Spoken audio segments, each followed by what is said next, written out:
نہیں سمجھ سکتا کوئی، نہیں سمجھ سکتا. نویں امام کا واقعہ ہے. نویں امام بنے ہیں 8 برس کی عمر میں. 8 برس کی عمر میں امام بنے ہیں نویں امام. ایک دفعہ اپنی سوچوں میں گم تھے، محو تھے اپنی سوچ میں. پوچھا بابا نے کہ بیٹا کس سوچ میں گم ہو؟ کہا میں یہ سوچ رہا ہوں. چہرے پر ایک عجیب کیفیت کہ جو ہماری دادی پر ظلم کیا گیا کتنا شدید.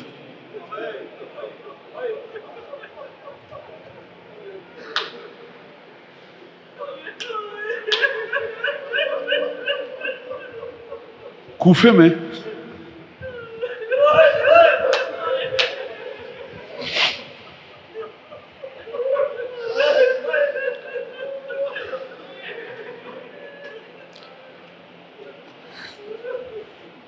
میں امام صادق موجود تھے.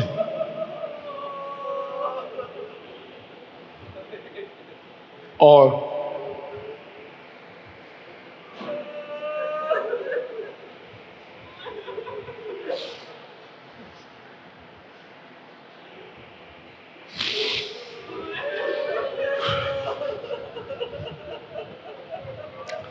تو فیض دنیا پر واقع بغیر اہل بیت کے لعنت ہو ان پر جنہوں نے اہل بیت پر ظلم کیا. خدایا جہنم کے آخری طبقے میں ذلت اور رسوائی کے ساتھ ان کو پھینک منہ کے بل.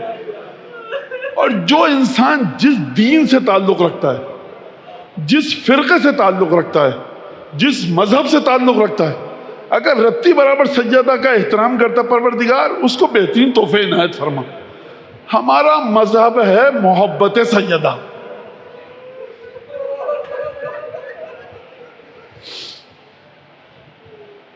خورما کھا رہے تھے، تناول فرما رہے تھے. صحابی آیا، امام نے کہا بسم اللہ. اپنے الفاظ میں واقعہ بتا رہا ہوں. راوی نے کہا ابن رسول اللہ نہیں جی چاہ رہا. کہا بسم اللہ کھاؤ، اپنے الفاظ میں کہہ رہا ہوں. کہا کہ نہیں. کیا ہوا؟ کہا کہ ابھی آ رہا تھا کوچے میں سے، گلی میں سے ایک خاتون جا رہی تھی. میں اپنے الفاظ میں بتا رہا ہوں، لگتا ہے وہ اسی کیفیت میں تھی کہ جس کیفیت میں رسول کا سب سے چھوٹا نواسا محسن دنیا سے گیا. اسے ٹھوکر لگی، زمین پر گری. اور میں اپنے الفاظ میں اس نے آپ کی دادی سیدہ کو یاد کیا. امام صادق نے خورما جو کھجور رکھے تو رکابی کو سرکایا. کہا چلو. کہا کہاں چلے؟ مسجد کوفہ. مسجد کوفہ میں گئے، نہ جانے کیا مناجات بات اور سجدے میں گر گئے. راوی کہتا ہے مسلسل مناجات دعاؤں میں مصروف تھے، یہاں تک کہ خبر لائی گئی کہ اس خاتون کو آزاد کر دیا گیا. امام نے سجدے سے سر اٹھایا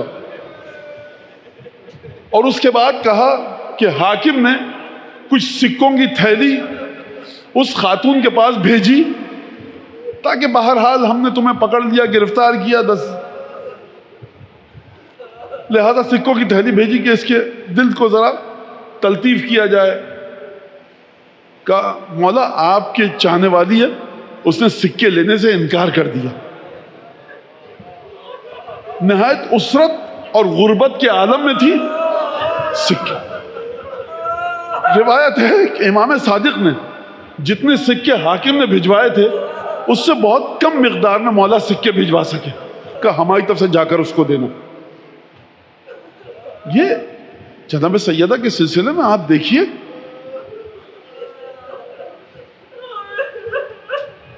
کبھی کبھی بچے پوچھتے ہیں نوجوان کہ جناب سید الشہداء کی کوئی حدیث نہیں ہے. بی بی کے مصائب کے سلسلے میں امام حسن کی حدیث نہیں ہے.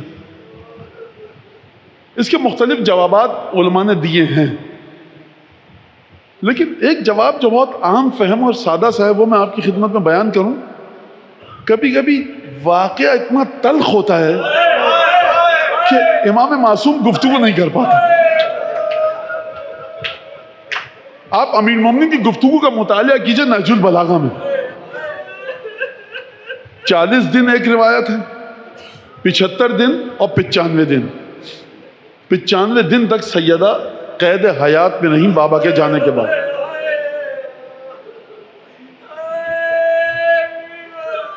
کس طرح سے، یعنی یہ جو شہادت سیدہ کی، مجھے نہیں پتا یہ مصائب میں امیر المومنین کے بنا کر پڑھوں یا سیدہ کے۔ ہم آپ سیدہ پر گریہ کرنے کے لیے جمع ہوئے ہیں۔ امیر المومنین بچھونے کے پاس آئے، سیدہ بستر استراحت پر ہیں، تشریف فرما ہوئے۔ ایک دفعہ جناب سیدہ کی آنکھوں سے آنسو بہنے لگے۔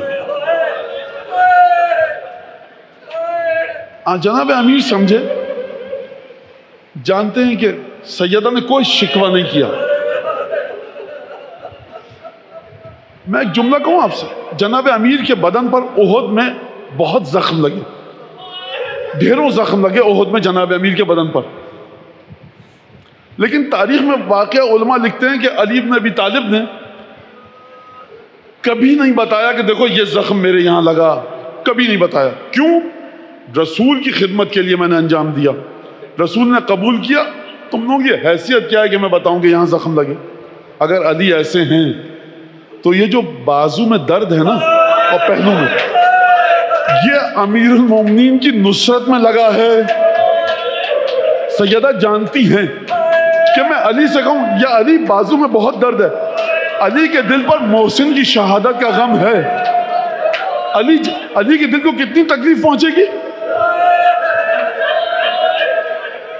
میں شہزادی کی فضیلت میں ایک جملہ کہوں، جناب امیر فرماتے ہیں کہ جب میں پورے شہر سے کاروبار زندگی نپٹا کر گھر میں آتا تھا تو زندگی بھر، اور میں یہ کہوں اس جملے میں جناب امیر کے وہ 95 دن شامل ہیں کہ نہیں خدا جانتا ہے، لیکن میں جملہ کہنے دیجئے۔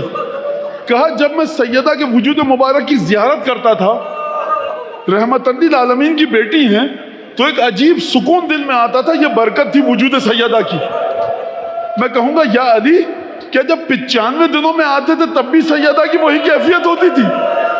اب وہ کیفیت نہیں تھی سیدہ کی، کیونکہ کمر جھک چکی تھی، عصا کا سہارا لے کر چلتی تھی، یا دیوار کا مجھے نہیں پتا، لیکن مسلسل چہرے پر پٹی بندھی رہتی تھی۔ علی جب بھی سیدہ کو دیکھتے ہوں گے، کبھی دروازے کے مصائب یاد آتے ہوں گے، کبھی محسن کی شہادت یاد آتی۔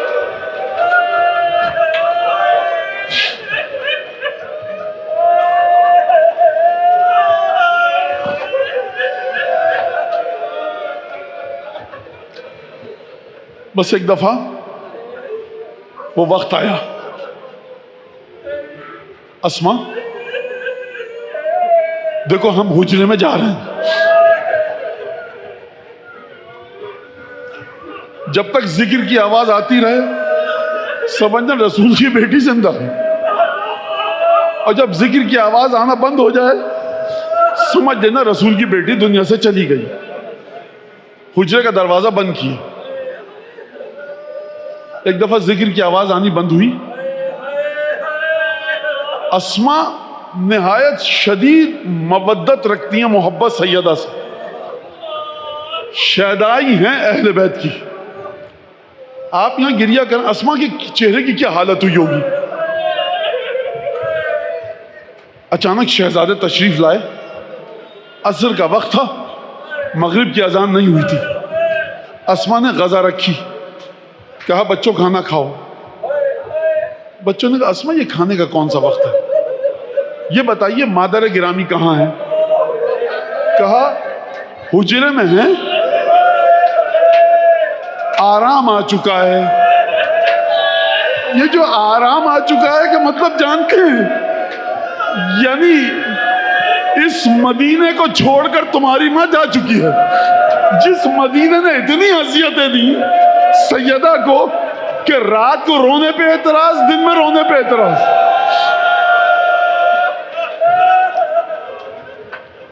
بچوں نے لگتا اسما کے چہرے کی طرف دیکھا ہوگا، اسما کے چہرے کا رنگ متغیر ہے، غم اور کرب کے آثار ہیں۔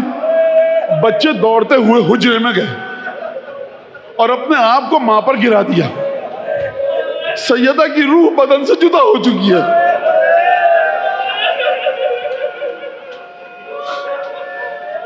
جو روایت کے الفاظ ہیں وہ یہ ہے کلمینی یا اماں، کلمینی یا اماں.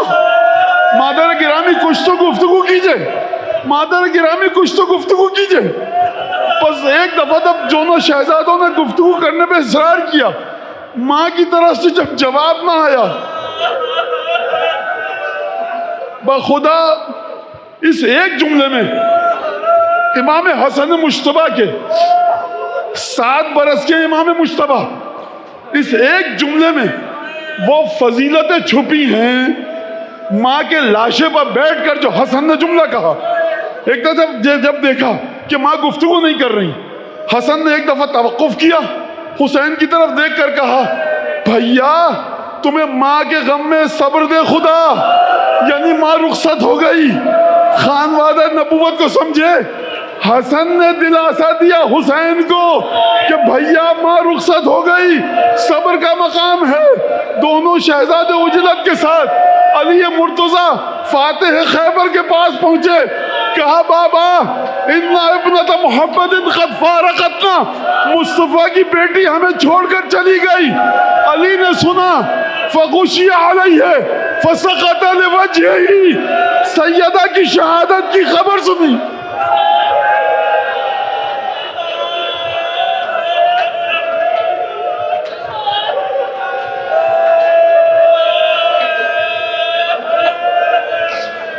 تبرا کر زمین پر گر پڑے. ہمارے فقہاء فرماتے ہیں کہ وہ علی جس کو مرہم کی تلوار نہ گرا سکی، سیدہ کی شہادت کی خبر سن کے غش آ گیا، زمین پر گر گئے. میں کہوں گا یا علی، سیدہ نے کبھی زخمی بازو نہ دکھایا، صرف شہادت کی خبر سنی، زمین پر گر گئے. ذرا کربلا میں آئیے، آپ کی بیٹی زینب جب خیمے سے باہر نکلی، علی اکبر کے لاشے کو دیکھا، لہو میں تربتر، سینے میں نیزہ پیوست ہے. آپ شہادت کی خبر سن کے گر گئے. ارے آئیے کربلا میں، زینب نے خون میں تربتر لاشیں دیکھے، کوئی تسلی نہیں.